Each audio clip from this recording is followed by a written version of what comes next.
Hello students. So today I will discuss about the rest of the topic जो हमारे last videos में रह गए थे with the reference the prokaryotic cell. इस prokaryotic cells के अंदर जो extra chromosomal part of DNA होता है, जो न्यूक्लियस या न्यूक्लियोइड के बाहर होता है, उसको हम लोग बोलते हैं प्लाज्मिड. ये जो प्लाज्मिड है इसको फर्स्ट टाइम टर्म दिया था लीडरबर्ग ने, and this having a capability of replication. मतलब ये वो पर्टिकुलर पार्ट ऑफ डीएनए या extra chromosomal part of DNA है जिसके अंदर भी रेप्लिकेटिंग पावर होती है और इनके अंदर भी जीन होते हैं, लेकिन these gene do not regulate the activities of prokaryotic cell. ये बेसिकली उस पर्टिकुलर प्रोकैरियोटिक सेल्स की एक्टिविटीज को रेगुलेट नहीं करते. ये जो प्लाज्मिड्स है, this plasmids which is free और इंटीग्रेटेड फॉर्म. ये जो प्लाज्मिड है ये बेसिकली या तो फ्री प्लाज्मिड होते हैं या इंटीग्रेटेड फॉर्म में प्रेजेंट होते हैं. अगर ये इंटीग्रेटेड फॉर्म में प्रेजेंट होंगे इसको हम लोग एपिसोम बोलते हैं. इसको जैकब एंड वुलमैन ने डिस्कस किया. तो इनडायरेक्टली यू कैन से कि these plasmid are two type. These plasmid are two type. That is a free plasmid and integrated plasmid. ये जो प्लाज्मिड्स है ये प्लाज्मिड जिसको टैटम ने डिस्कवर किया था. So today I will discuss about the plasmid. ये जो प्लाज्मिड है जो हमारे लास्ट वीडियो लेक्चर में हम लोगों ने जहाँ पे स्ट्रक्चर ऑफ प्रोकैरियोटिक सेल्स के बारे में डिस्कस किया था, वहाँ पे एक वर्ड आया था प्लाज्मिड, जो न्यूक्लियस के बाहर या न्यूक्लियोइड के बाहर जो स्ट्रक्चर था double standard circular which is extra chromosomal part of DNA which is known as plasmid. ये प्लाज्मिड को लीडरबर्ग ने टर्म दिया और इस प्लाज्मिड को डिस्कवर किया था टैटम. ये जो प्लाज्मिड होता है इस प्लाज्मिड के अंदर क्योंकि डीएनए ही है, extra chromosomal part of DNA है, तो this plasmid having a capability of replication. इनके अंदर रेप्लिकेटिंग पावर होती है. ये एक से दो हो सकते हैं. दूसरी चीज कि ये जो प्लाज्मिड्स हो सकते हैं ये प्लाज्मिड दो टाइप के. एक वो इसको बोलते हैं फ्री प्लाज्मिड, जैसे इस पर्टिकुलर सेल के अंदर इस पर्टिकुलर सेल में ये प्रेजेंट है, इसको बोलते हैं free plasmid. When these plasmid are present in integrated form, इसलिए इसको बोलते हैं episome. This called is a integrated plasmid, जिनके अंदर दो डिफरेंट बैक्टीरियल सेल के डीएनए हो सकते हैं. यहाँ पे इस एपिसोम को जैकब एंड वुलमैन ने डिस्क्राइब किया. And in prokaryotic cell these plasmid are act as a vector DNA, are act as a vehicle DNA. Why? Because in genetic engineering or the recombination DNA technology, जब हम किसी foreign DNA को, passenger DNA को host cell के अंदर introduce करते हैं, वो करते हैं इस पर्टिकुलर प्लाज्मिड के थ्रू. मतलब वहां पे plasmid which may act as a vector DNA. Okay, तो दिस प्लाज्मिड, इस प्लाज्मिड के बारे में बात करें थोड़ी सी डिटेल में यहाँ पे बात करेंगे क्योंकि you are preparing for the NEET. तो आपको अल्टीमेटली कहीं ना कहीं पढ़ना क्या है, जेनेटिक्स भी पढ़ना है और बायोटेक भी पढ़ना है. सो यहाँ पे हम लोग डिस्कस करते हैं इस प्लाज्मिड के रेफरेंस में. ये प्लाज्मिड कई टाइप के होते हैं.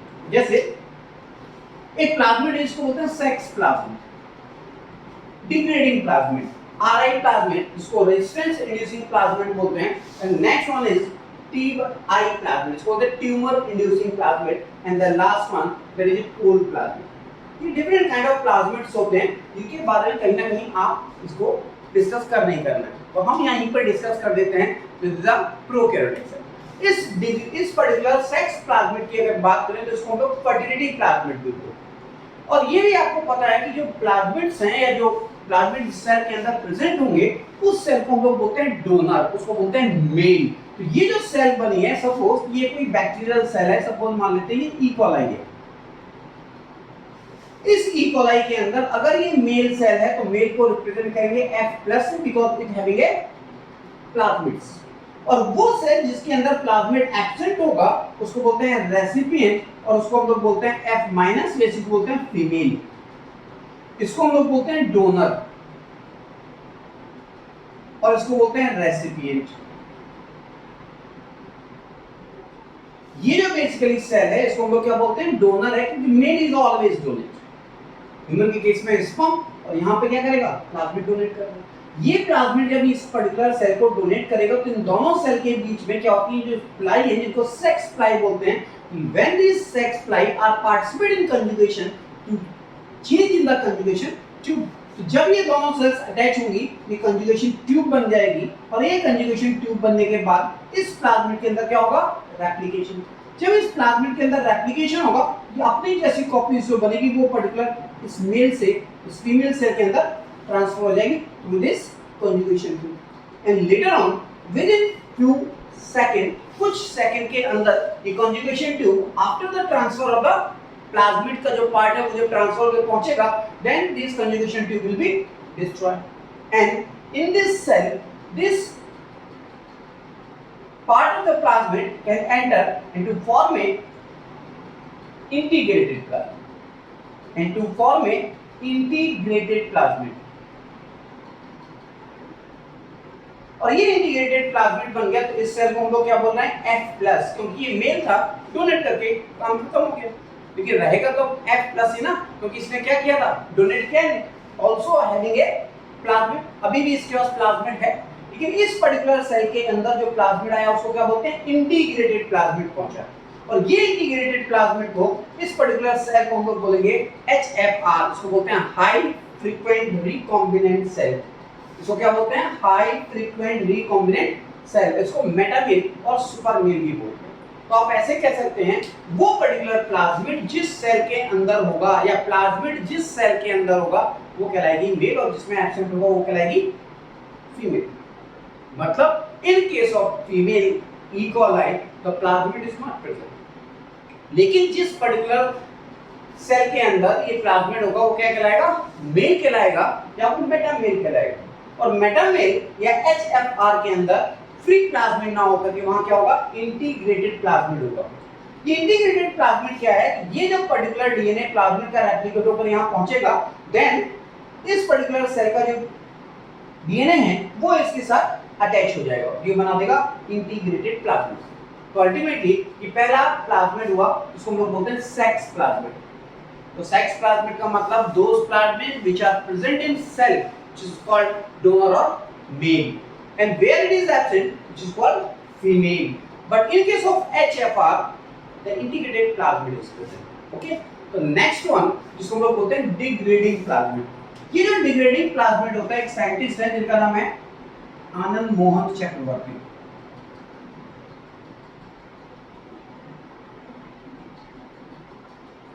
ये जो आनंद मोहन चक्रवर्ती थे इन्होंने सुपरबग का फॉर्मेशन किया। क्या बनाया, सुपरबग। और ये जो सुपरबग इन्होंने बनाई थी उसको हम लोग जिससे इन्होंने सुपरबग का फॉर्मेशन किया उसको बोलते हैं स्यूडोमोनास प्यूटिडा। क्या बोलते हैं, उसको बोलते हैं स्यूडोमोनास प्यूटिडा। ये जो स्यूडोमोनास प्यूटिडा है इससे इन्होंने सुपरबग का फॉर्मेशन किया। इन जनरल इस सुपरबग को हम लोग ऑयल ईटिंग भी बोलते हैं, ऑयल ईटिंग पिल्स। ये जो ऑयल ईटिंग पिल्स है जनरली आप उससे समझ गए होंगे कि ये वो पर्टिकुलर स्ट्रक्चर है, ये पर्टिकुलर वो पार्ट है, वो करेंसी की एक डिवाइस कह सकते हैं, ये कह सकते हैं दिस इज ये डेवलप फ्रॉम द स्यूडोमोनास प्यूटिडा। जो सुपरबग जो ऑयल ईटिंग है क्या खाता है, ऑयल को खाता है। तो ये करेगा क्या, this superbug can degrade the hydrocarbons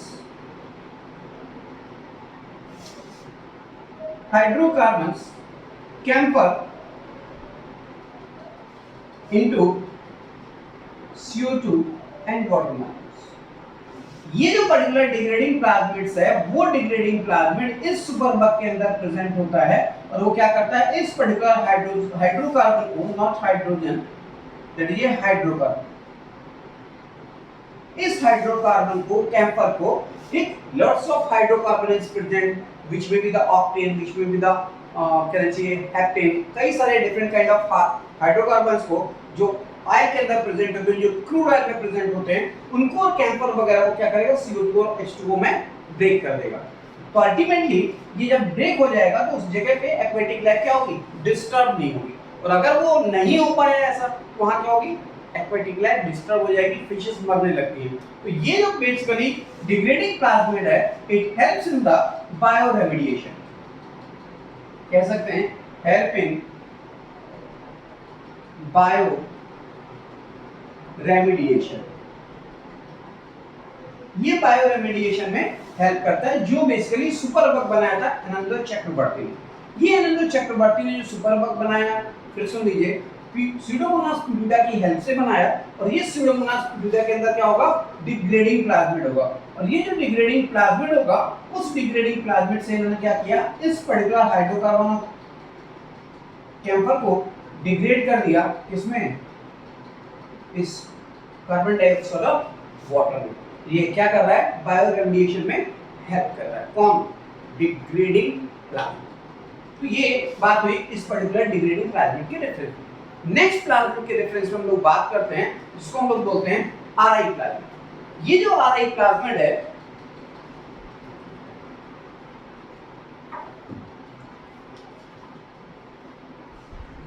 ये जो आरआई प्लाज्मिड है, ये आरआई प्लाज्मिड, इसको हम लोग बोल रहे हैं रेजिस्टेंस इंड्यूसिंग प्लाज्मिड। इसको हम लोग बोल रहे हैं रेजिस्टेंस इंड्यूसिंग प्लाज्मिड। इस आरआई प्लाज्मिड के अंदर रेजिस्टेंस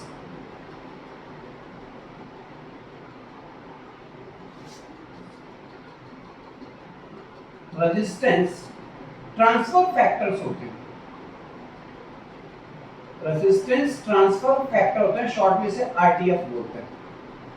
और ये क्या करता है, ये डिफरेंट काइंड ऑफ एंटीबायोटिक के अंग्रेज में वो पर्टिकुलर बैक्टीरिया जिनके अंदर ये आरआई प्लाज्मिड होगा, वो आरआई प्लाज्मिड इस पर्टिकुलर रेजिस्टेंस ट्रांसफर फैक्टर की हेल्प से वो उस पर्टिकुलर एंटीबायोटिक के अंग्रेज में क्या करेगा, रेजिस्टेंस डेवलप कर देगा। जैसे यहाँ पे ये जो रेजिस्टेंस प्लाज्मिड बैक्टीरिया होंगे, ये एम्फिसिलिन के रेजिस्टेंस, एम्फिसिलिन, क्लोरोफेनिकॉल, टेट्रासाइक्लिन, इनके इसमें क्या करेगा, रेजिस्टेंस डेवलप हो जाएगी। फॉर एग्जांपल, जैसे कहीं कहीं लिखा होगा RAMP, ऐसे लिखा होगा RIAMP, या यहाँ पे ऐसे भी लिखा हो सकता है AMPR।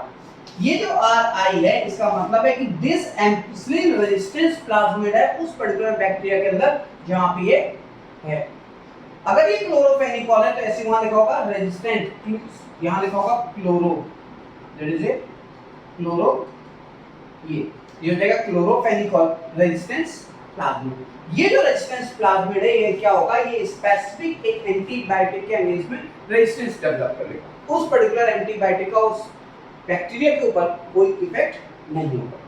अब बात करते हैं इस पर्टिकुलर उस प्लाज्मिड की जिसको हम लोग बोल रहे हैं TI प्लाज्मिड, और उसको बोलते हैं ट्यूमर इंड्यूसिंग प्लाज्मिड। ये ट्यूमर इंड्यूसिंग प्लाज्मिड आपके यहाँ कई बार नीट में पूछा गया है, जिसको बोलते हैं tumour inducing plasmid. Tumour inducing plasmid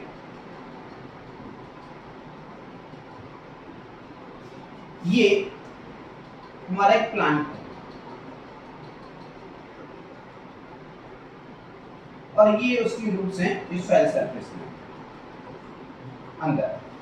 अब यहाँ पे क्या होता है कि इसी सॉइल के अंदर बेसिकली यहाँ पे बैक्टीरिया प्रेजेंट होता है जिसका नाम है tumefaciens, agrobacterium tumefaciens, agrobacterium tumefaciens. ये जो एग्रोबैक्टीरियम ट्यूमिफेसियंस बैक्टीरिया है, इस बैक्टीरिया के अंदर ये टीआई प्लाज्मिड्स होता है, और ये टीआई प्लाज्मिड जब इस पर्टिकुलर बैक्टीरिया के अंदर, ऐसे बैक्टीरिया जब इस रूट के अंदर एंट्री करेगा, ये कहां पे है, सॉइल, और ये इस रूट के अंदर जब एंट्री करेगा, just above the soil it form A tumour. यहां पे क्या करेगा, ये ट्यूमर क्रिएट कर देगा, that is called the tumour. इसलिए बोलते हैं ट्यूमर इंड्यूसिंग प्लाज्मिड। इस पर्टिकुलर कभी-कभी क्वेश्चन आता है, the tumour inducing plasmid is obtained by, the tumour inducing plasmid is collected from, that is from the agrobacterium tumefaciens which causes a tumour in case of plant. और ये मिलेगा कहां, soil में। This is present in soil, ये soil में present होता है, और जब ये एंटर करेगा रूट के थ्रू, जैसे ही रूट के थ्रू ऊपर पहुंचेगा just above the soil where in the plant it causes a tumour. इसको बोलते हैं Ti plasmid. Okay, and the last one we will discuss, that is called cold plasmid। ये जो cold plasmid होते हैं, इसको हम लोग बोलते हैं, ये वो plasmid हैं which is having a ability to kill the sensitive bacteria. क्या है?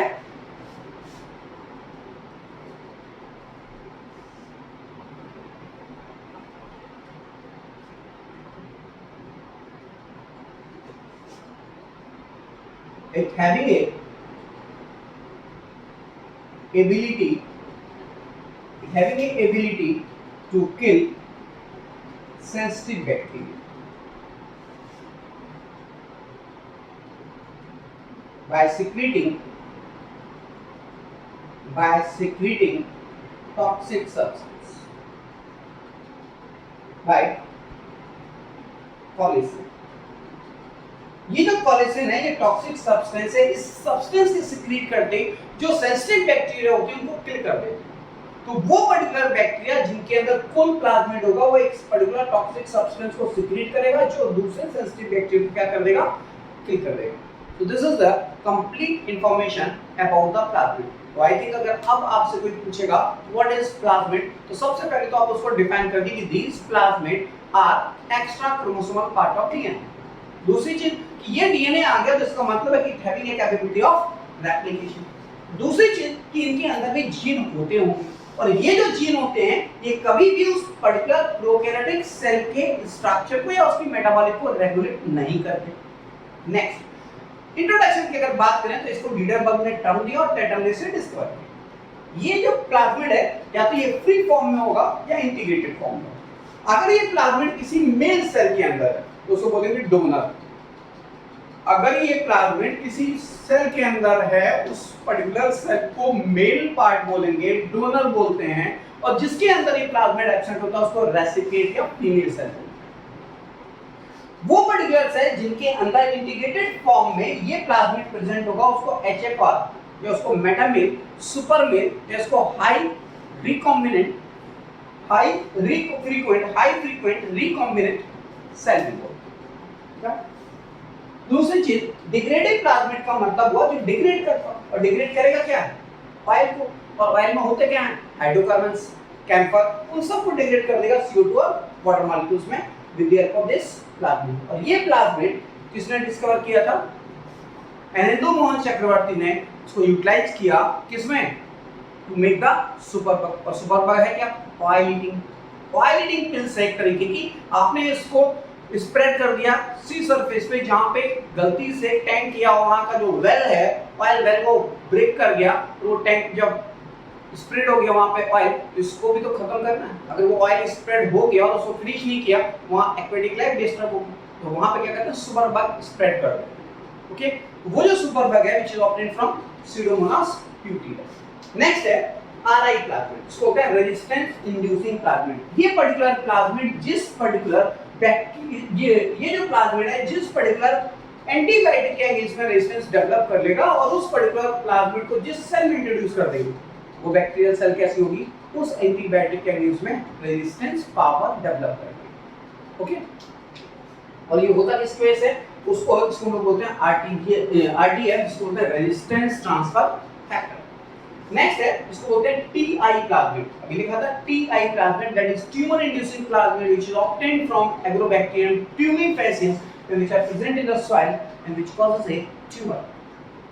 Next and last one, that is cold plasmid. And such cold plasmid having a ability to kill the sensitive bacteria by secreting toxic substance like the colicin. These are complete information about the plasmid. अब आपसे कोई भी plasmid के बारे में पूछेगा you can explain very easily, बहुत आसानी से आप उसको एक्सप्लेन कर सकते हैं। नेक्स्ट बात करते हैं इसी पर्टिकुलर प्रोकैरियोटिक सेल्स के रेफरेंस में हम लोगों ने बात की थी ग्लाइकोकैलेक्स की, सेल वॉल की, प्लाज्मा मेम्ब्रेन की, मेसोसोम की। आगे बात करते हैं इसी पर्टिकुलर कंटिन्यूएशन में इस प्रोकैरियोटिक सेल के रेफरेंस में कि ये जो प्रोकैरियोटिक सेल है इनके अंदर और क्या-क्या चीजें होती हैं। कुछ चीजों को हम लोग यहाँ पे डिस्क्राइब नहीं करेंगे डिटेल में, जैसे फ्लैजेला को हम लोग डिस्क्राइब करेंगे मोनेरा जब डिस्क्राइब करेंगे। यहाँ पे हम लोग नहीं डिस्क्राइब करेंगे ग्राम स्टेनिंग, ग्राम पॉजिटिव की डिटेल्स। मैंने शॉर्ट में एक्सप्लेन किया था, लेकिन यहाँ डिटेल में नहीं एक्सप्लेन करेंगे, डिटेल में एक्सप्लेन करेंगे मोनेरा के केस में जब हम लोग बैक्टीरिया को डिस्कस करेंगे। अब हम लोगों को बात करनी है कि यहाँ पे जो राइबोसोम्स होते हैं प्रोकैरियोटिक सेल के अंदर, वो राइबोसोम्स दो सब यूनिट से मिलकर बनेंगे और वो दोनों सब यूनिट 30s और 50s की होती है। जो 70s राइबोसोम्स को बनाते हैं, इसलिए 70s राइबोसोम्स का मतलब है that is a prokaryotic ribosomes, that is a prokaryotic ribosomes. और ये जो प्रोकैरियोटिक राइबोसोम्स होगा ये बेसिकली साइटोप्लाज्म में प्रेजेंट होता है, that is only in cytoplasm और कहीं नहीं। इनडायरेक्टली आप कह सकते हैं कि जो ट्रांसलेशन प्रोसेस होगा साइटोप्लाज्म के अंदर होगा, जहां पे ये राइबोसोम्स प्रेजेंट है। दूसरी एक चीज और आपने सुनी, वहां पे ये जो सेल होती हैं, इन पर्टिकुलर सेल के अंदर क्या होता है, यहाँ पे अटैचमेंट के लिए दो डिफरेंट टाइप ऑफ सॉफ्ट और लॉन्ग स्ट्रक्चर्स होते हैं। कहीं कहीं पे आप कह सकते हैं एक वो होता है जिसे आप कह सकते हैं आउटग्रोथ। अगर आपको याद होगा प्रोकैरियोटिक सेल्स का स्ट्रक्चर, वहां पे कुछ फाइन सॉफ्ट न्यूमरस इन नंबर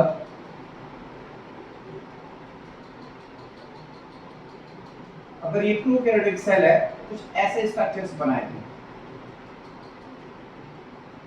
इनको हम लोग बोलते हैं फिम्बरी।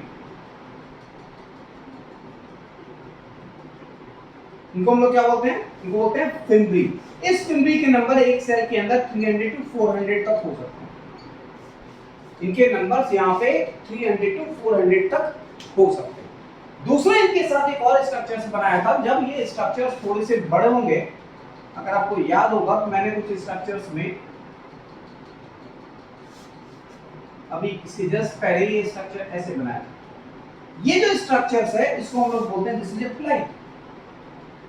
ये प्लाई स्पेसिफिकली प्लीन प्रोटीन के बने होते हैं और एक सेल के अंदर इनके नंबर 2 to 5 तक हो सकते हैं।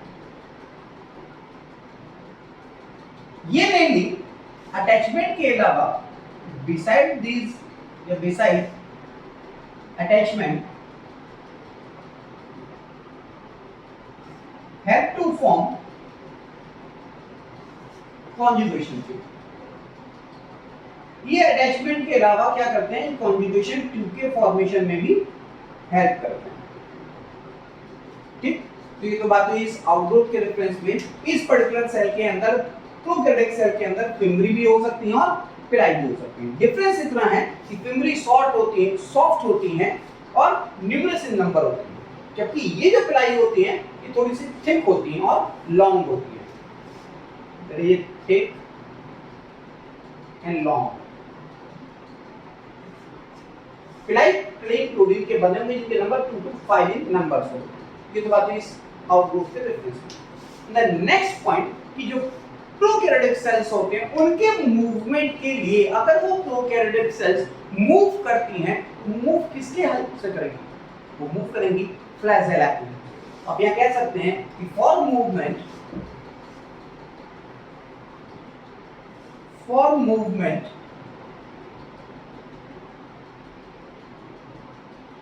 in flagella, sorry, for movement in prokaryotic cell, the flagella are present।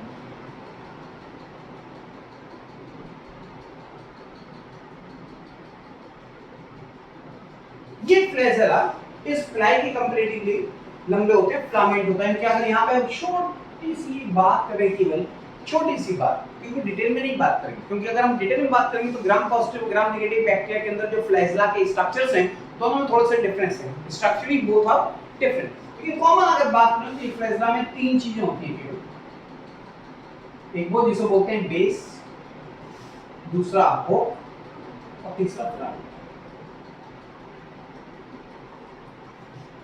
ठीक, ये स्ट्रक्चर थोड़ा सा मैं यहाँ इलैबोरेट करूंगा। ये ऐसे हुक है, ये फिलामेंट है और ये हमारा ये सेल वॉल है और ये प्लाज्मा मेम्ब्रेन। क्योंकि यहाँ पे नीड नहीं है इस पर्टिकुलर स्ट्रक्चर को एक्सप्लेन करने में, क्योंकि हमने अभी यहाँ पे ग्राम स्टेनिंग के थ्रू बैक्टीरिया को कैटेगराइज नहीं किया gram positive gram negative bacteria के अंदर। तो इतनी सी बात हम लोगों ने की रिगार्डिंग द प्रोकैरियोटिक सेल। यहां तक अगर आपकी कोई क्वेरीज हो, कुछ पूछना हो तो यू कैन आस्क।